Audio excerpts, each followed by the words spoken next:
Looking at the chart of AMD here, it was in a downtrend, the 50-day, the 21-day are trending downwards, then they start to turn upwards here. Breaks out above the 21, comes back, holds as support. So that's a good sign, gets above the 50, and then from here it's sort of riding that 21-day moving average higher. So that's a really good sign on the chart. The other thing, so the settings here, I've got moving averages 21, 200, and 50, and then I've got RSI at the top, which is this one. And then I've got accumulation distribution. This is a very, very important indicator, and money flow index as well, which is the bottom one. All right, so now the top section, the candlesticks, that's what we would call price action.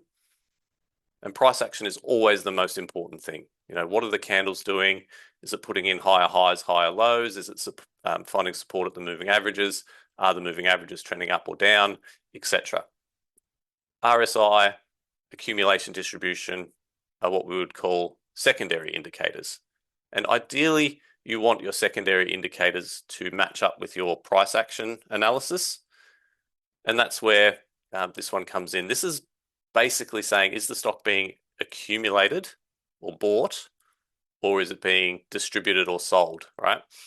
And we can see here in the last month, a lot of accumulation going on. So we've got strong price action back above the 200, the 21's crossing through the 200, the 21 and the 50 are now trending upwards.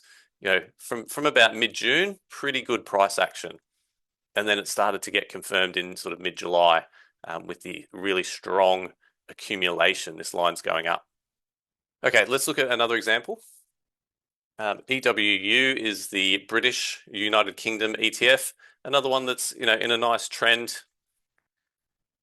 respected the rising moving average here, and it's showing strong accumulation. So that's a pretty strong looking ETF. And the other thing I'll look for is in an uptrend. Let's see if I can mark this on the chart here. RSI 50 tends to hold as support in an uptrend, right? We get these little pullbacks to work off the overbought conditions, but it never gets below 40 to 50, right? And then it starts to recover again. So that's another thing I'll be watching for. Really nice trend there.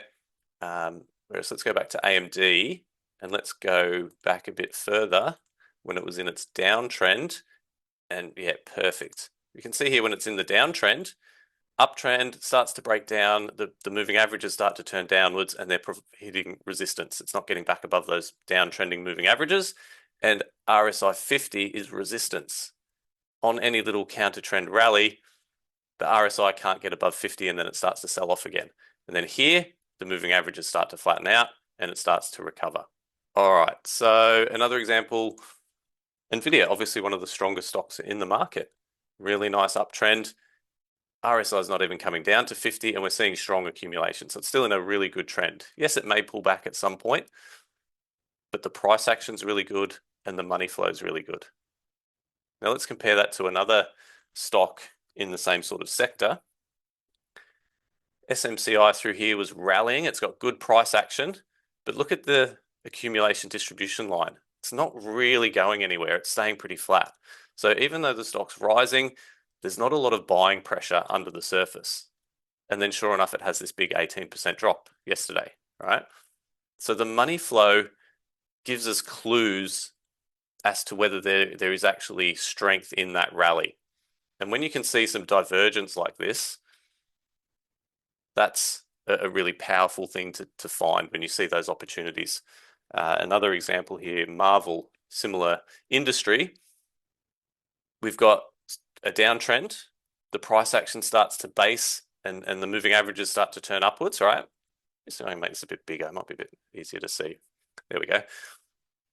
Now, if I annotate this, we've got, you know, pretty good price action from here. We've got the stock rising, but the accumulation distribution line is going down. And then from there, it drops, you know, 10, 15% over the course of a couple of weeks. So this rally here, I was not buying this rally, even though the price action was pretty good. You know, we've got a 200-day moving average here that could have been potential resistance, which it was. And we're seeing distribution. So what this tells me is the stock's rallying, but traders are using that rally as an opportunity to get out. They're selling the stock on the rally. Ideally, you want your price action to match the money flow or the accumulation distribution.